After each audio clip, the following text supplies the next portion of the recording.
नमस्कार दोस्तों, स्वागत है आप सभी का आपके अपनी प्रोग्रेस एजुकेशन के यूट्यूब चैनल पर। मैं पूनम यादव। आज की वीडियो दोस्तों हमारी रीजनिंग की है और ये पार्ट 51 है। तो आज की इस वीडियो में भी हम बहुत ही अच्छे अच्छे क्वेश्चनों को करने वाले हैं। तो दोस्तों वीडियो को पूरा एंड तक देखिएगा। वीडियो अच्छी लगे तो लाइक शेयर एंड सब्सक्राइब जरूर करिएगा। तो शुरू करते हैं बिना किसी देरी के आज की इस वीडियो को। तो पहला क्वेश्चन है आपके सामने, निम्नलिखित श्रेणी में अगला पद क्या होगा। तो दोस्तों ये क्वेश्चन नंबर सीरीज का क्वेश्चन है और हमें यहाँ पर क्वेश्चन मार्क की जगह संख्या को फाइंड आउट करना है कि यहाँ पर कौन सी संख्या आएगी। तो दोस्तों सबसे पहले तो हम ये देखेंगे कि यहाँ पर जो हमें सीरीज दी हुई है कैसा पैटर्न फॉलो कर रही है। तो दोस्तों आप देख सकते हैं यहाँ पर जो हमें संख्या दी हुई है बढ़ती हुई दी है। 126 से संख्या 132, 132 से 142, 142 से अब जो भी यहाँ पर 48 और 148 से जो भी यहाँ पर संख्या आएगी दोस्तों वो बढ़ती हुई आएगी। तो देखते हैं दोस्तों इसमें क्या लॉजिक लगा है। तो यहाँ पर संख्या 126 से 132 हो गई, यानी कि यहाँ पर कितने का अंतर है। तो यहाँ पर दोस्तों आप देख सकते हैं यहाँ पर 6 का अंतर है। ऐसे ही 132 से संख्या 142 हो गई, यानी कि यहाँ पर कितना नंबर का अंतर है दोस्तों। तो यहाँ पर 10 का अंतर है। 142 से यहाँ पर संख्या 148 हो गई, यानी कि इनके बीच में दोस्तों कितने का अंतर है। तो यहाँ पर 6 का अंतर है। अब दोस्तों अगला कितने का अंतर आएगा। तो 148 में कितना जोड़े कि हमारा आंसर आ जाए। तो आप देख सकते हैं यहाँ पर पहले 6 प्लस हुआ, फिर 10 प्लस हुआ, फिर 6 प्लस हुआ। तो अगला दोस्तों हमें कितना नंबर प्लस करना है। तो अगला जो होगा 10 प्लस होगा। तो 148 में जब हम 10 प्लस कर देंगे तो 158 आ जाएगा। तो दोस्तों यही हमारा क्या है आंसर है। तो 158 जो है ये हमारा आंसर आ जाएगा। तो ऑप्शन बी हमारा आंसर करेक्ट हो जाएगा।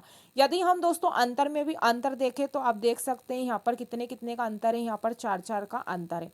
यहाँ भी देखो अब 4 का अंतर जो है पैटर्न फॉलो हुआ है। तो बहुत ही सिंपल क्वेश्चन था दोस्तों, नंबर सीरीज का क्वेश्चन था। तो हमने आसानी से संख्या फाइंड आउट कर ली और हमारा आंसर आ गया। आई होप कि आपको क्वेश्चन समझ में आया होगा। चलते हैं अगले क्वेश्चन की ओर। प्रश्न नंबर 2, निम्नलिखित में से एक आकृति अन्य तीन की भांति समान नहीं है, उस आकृति का चयन करें जो अन्यों से भिन्न है। तो दोस्तों हमें यहाँ पर जो है कुछ आकृति दी है, कुछ साइन दिए हुए हैं। 3 साइन जो है यहाँ पर एक समान है और इसमें से एक जो है समान नहीं है। जो समान नहीं है वही हमें क्या है यहाँ पर फाइंड आउट करना है। तो दोस्तों पहले वाले में यहाँ पर हमें क्या दिया है। तो यहाँ पर हमें दिया है फुल स्टॉप। यहाँ पर हमें कौन सा साइन दिया है, फुल स्टॉप, यानी कि यहाँ पर पूर्ण विराम दिया है। सेकंड वाले में दोस्तों कॉमा है। सेकंड वाला जो साइन है कॉमा, यानी कि ये कौन सा कॉमा है, अल्प विराम वाला है। यहाँ पर हमें दोस्तों प्लस का साइन दिया है और लास्ट वाले में दोस्तों यहाँ पर कॉलन दिया है। तो कॉलन यानी कि उपविराम दिया है। तो दोस्तों आप देख सकते हैं यहाँ पर जो है पूर्ण विराम है, यहाँ अल्प विराम है और यहाँ पर क्या है उपविराम है। तो दोस्तों ये तीनों ही जो है एक समान है, लेकिन इनमें से भिन्न कौन सा है। तो भिन्न जो है प्लस अलग है। तो तीनों से भिन्न जो है दोस्तों प्लस का साइन है और यही हमारा आंसर हो जाएगा। तो ऑप्शन सी वाला जो साइन है ये भिन्न हो जाएगा, बाकी तीनों एक समान हो जाएंगे। तो यही हमारा आंसर हो जाएगा। तो कुछ नहीं था दोस्तों, बस हमें यहाँ पर जो साइन थे उन्हें फाइंड आउट करना था और जो भिन्न है जो इन तीनों से अलग है उसे ढूंढना था, जो कि हमने ढूंढ लिया। चलते हैं अगले क्वेश्चन की ओर। क्वेश्चन नंबर 3 है कि इस समय पर घड़ी की दर्पण छवि प्रातः 3 बजे का समय दर्शाती है। तो दोस्तों यहाँ पर जो है क्लॉक का क्वेश्चन है और हमसे जो समय पूछा है वो दर्पण प्रतिबिंब में पूछा है कि दर्पण प्रतिबिंब में क्या समय होगा। तो दोस्तों इसकी एक ट्रिक होती है और ट्रिक क्या होती है कि दिए गए समय को जो है 11:60 में से माइनस कर दो। जब भी हमसे समय दर्पण प्रतिबिंब में पूछते हैं तो हम दिए गए समय को 11:60 में से क्या है माइनस कर देंगे। तो हमें यहाँ पर समय दिया है 3 बजे। ठीक है दोस्तों, तो यहाँ पर हमें दिया है 3 बजे का समय। तो यहाँ पर हम जो है दिए गए समय को 11:60 में से माइनस कर देंगे। तो दोस्तों यहाँ पर हम क्या है 11:60 में से 3 बजे माइनस कर देंगे। तो दोस्तों एक काम करते हैं, हम इसमें से जो है 1 घंटा उधार ले लेते हैं। तो यहाँ पर है 11:60 और 3 में से हम भी 1 घंटा हम उधार लेंगे तो यहाँ पर हो जाएगा 2:60, क्योंकि हमने यहाँ पर क्या है 1 घंटा उधार ले लिया। अब बस कुछ नहीं है दोस्तों, हम माइनस कर देंगे। तो देखो 0 का 0, 6 में से 6 गए तो 0 और 11 में से दोस्तों 2 गए तो यहाँ पर कितना आया, 9 आया। यानी कि दोस्तों जो हमारा समय होगा दर्पण प्रतिबिंब में वो 9 बजे होगा। तो ऑप्शन ए हमारा आंसर करेक्ट हो जाएगा। तो इसकी एक छोटी सी ट्रिक यही होती है दोस्तों कि दिए गए समय को 11:60 में से माइनस कर दो। कब, जब समय हमसे दर्पण प्रतिबिंब में पूछा गया हो तब हम दिए गए समय को 11:60 से माइनस कर देंगे तो आसानी से हमारा आंसर आ जाएगा। तो कितना समय दर्शाएगी, तो 9 बजे का जो है समय दर्शाएगी कौन, घड़ी। आई होप कि आपको क्वेश्चन समझ में आया होगा दोस्तों। चलते हैं अगले क्वेश्चन की ओर। नंबर 4 है, निम्नलिखित समीकरण को हल कीजिए। तो दोस्तों हमें यहाँ पर जो है एक समीकरण दिया हुआ है और हमें यहाँ पर जो है चार साइन दिए हुए हैं, यानी कि चार अलग अलग साइन दिए हुए हैं। तो हम कौन सा साइन इसमें रखें जिसको हल करने पर 59 आ जाए। तो दोस्तों हमें यहाँ पर क्या है, एक एक ट्राई करना पड़ेगा एक एक ऑप्शन को कि कौन सा साइन रखने पर जो है 59 आ जाए। तो हम पहले वाले को ट्राई करते हैं दोस्तों। तो पहले वाले हम ऑप्शन को ट्राई करते हैं। तो पहले वाले में माइनस, भाग और प्लस दिया। तो दोस्तों यहाँ पर हम जो है, यह जो क्वेश्चन मार्क जो दिया है हमें, प्रश्न नंबर 4 है, निम्नलिखित समीकरण को हल कीजिए। तो दोस्तों हमें यहाँ पर एक समीकरण दिया हुआ है और हमें यहाँ पर कुछ साइन दिए हुए हैं। तो कौन सा साइन यहाँ पर पुट करें, यानी कि रखें कि जिसको हल करने पर 59 आ जाए।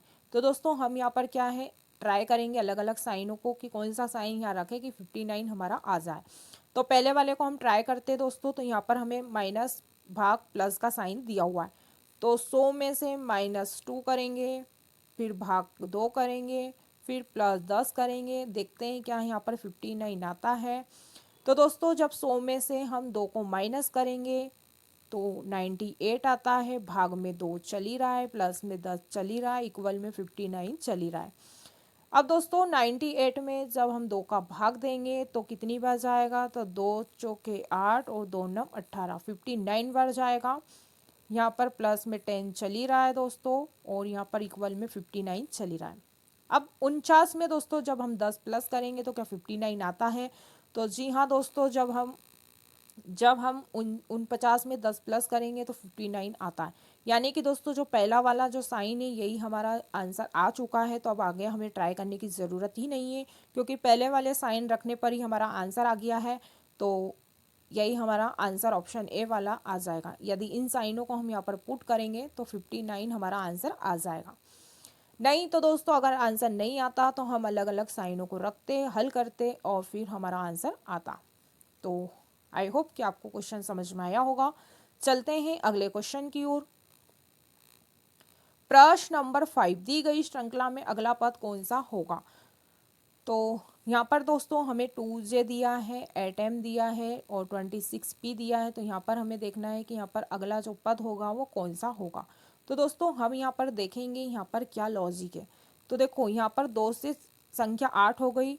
तो यहाँ पर दोस्तों 2 से संख्या 8 कैसे हुई।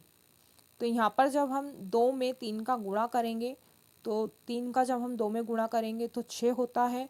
और 6 में जब हम 2 प्लस करेंगे तो कितना होता है, 8 होता है। अब 8 से संख्या यहाँ पर 26 हो गई। तो 8 में दोस्तों जब हम 3 का मल्टीप्लाई करेंगे तो 24 होता है। और 24 में जब हम 2 को प्लस करेंगे तो 26 होता है।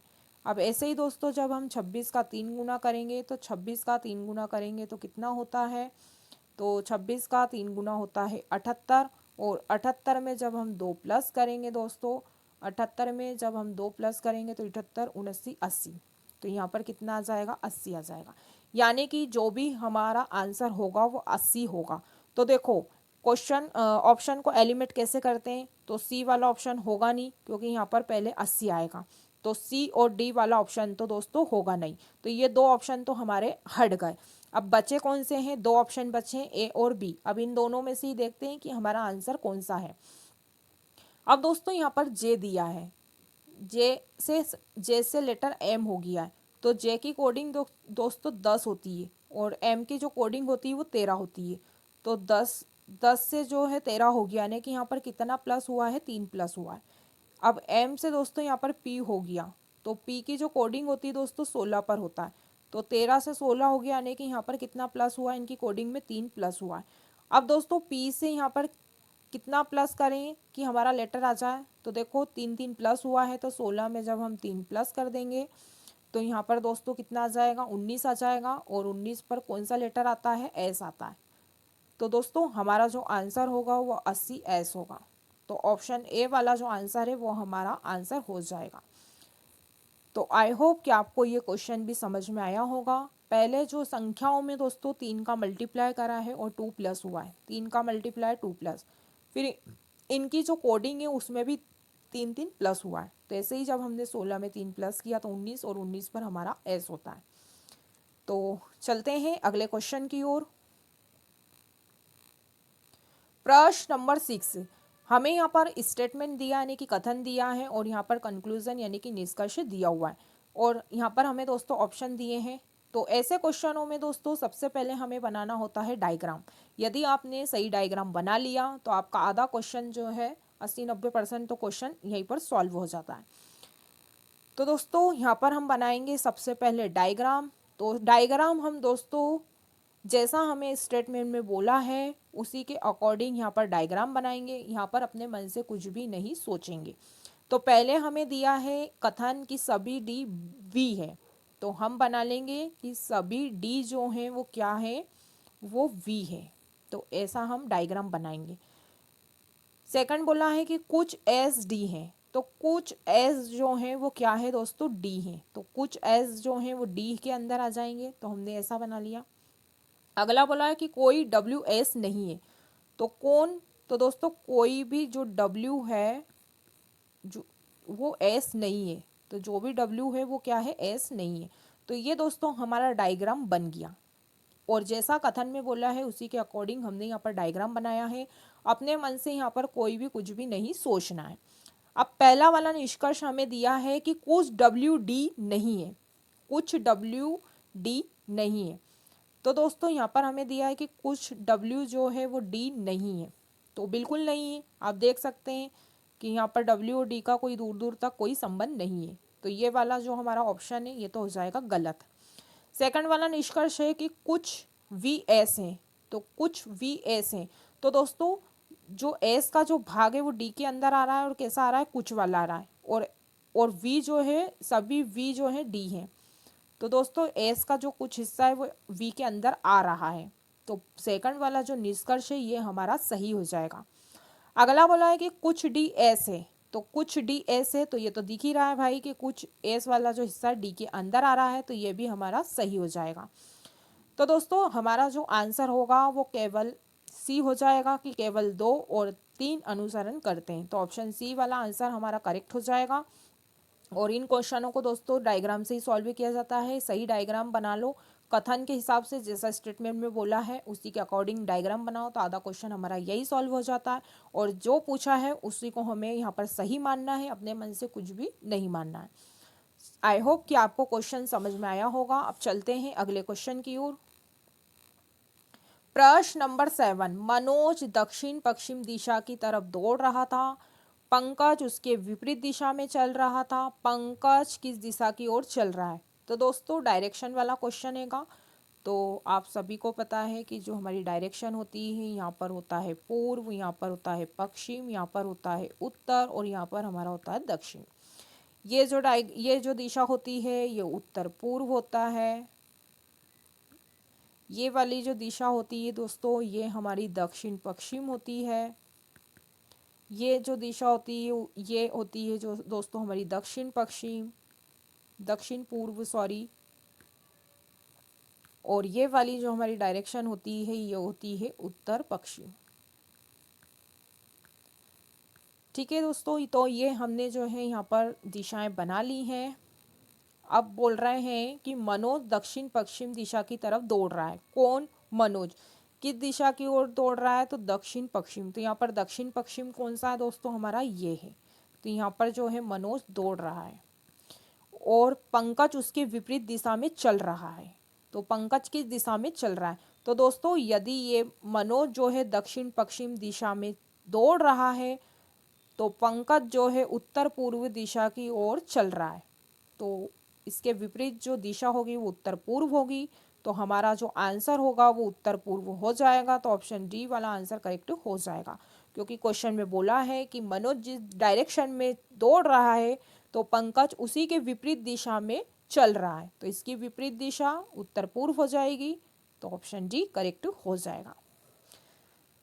तो बस दोस्तों ऐसे क्वेश्चन में आपको डायरेक्शन का ही ध्यान रखना पड़ता है और हमारा आंसर सॉल्व हो जाता है। चलते हैं अगले क्वेश्चन की ओर। प्रश्न नंबर 8, ट्रू फॉल्स से संबंधित है, जैसे कि स्ट्रेट संबंधित है। यानी ट्रू का संबंध फॉल्स से है तो स्ट्रेट का संबंध किससे होगा? तो दोस्तों यहाँ पर स्ट्रेट का मतलब होता है सीधा। यहाँ पर जो स्ट्रेट का मीनिंग होता है वो सीधा होता है। तो इसी का जो संबंध होगा वो कर्व हो जाएगा। कर्व होता है यानी कि घुमावदार। तो इसका जो संबंध होगा वो कर्व से होगा, तो ऑप्शन डी हमारा आंसर करेक्ट हो जाएगा। तो ऐसे क्वेश्चन में दोस्तों रिलेशन हमें देखना पड़ता है कि क्या रिलेशन किससे होगा। सिंपल क्वेश्चन रहते हैं। चलते हैं अगले क्वेश्चन की ओर। क्वेश्चन नंबर 9, उपरोक्त अनुक्रम में दाईं ओर से 15वें पद के दाईं ओर 5वां पद है। तो दोस्तों ऐसे क्वेश्चनों को ध्यान से पढ़िएगा कि क्वेश्चन में क्या बोला गया है। हमसे बोला है कि दाईं ओर से 15वें पद, तो दोस्तों दायां ये होता है, ये हमारा दायां होता है और ये हमारा बायां होता है। ठीक है, ये दायां होता है और ये होता है बायां। तो आप लोग दाएं बाएं में कंफ्यूजन मत रखा करो, क्योंकि कई दोस्त जो हैं वो मेरे जो है दाएं बाएं में कंफ्यूज रहते हैं। तो आपको कोई दाएं बाएं में कंफ्यूज होने की ज़रूरत नहीं है। तो दोस्तों दाईं ओर से 15वें पद, तो हम इधर से जो है 15वें पद को काउंट करेंगे। तो ये 1 2 3 4 5 6 7 8 9 10 11 12 13 14 और 15। तो दोस्तों 15वां पद जो आया है वो किस पे आया है? क्यू पे आया है। किस पे आया है? क्यू पे आया है। कौन सा? 15वां पद हमारा किधर से? दाईं ओर से। अब दोस्तों क्वेश्चन में बोला है कि दाईं ओर से 5वां पद है, 15वें पद के दाईं ओर से 5वां पद है। तो अब दोस्तों क्यू यहाँ है, ये 15वां पद था हमारा। अब 15वें पद से दाईं ओर यानी कि अब दोस्तों दाईं ओर यानी कि इधर,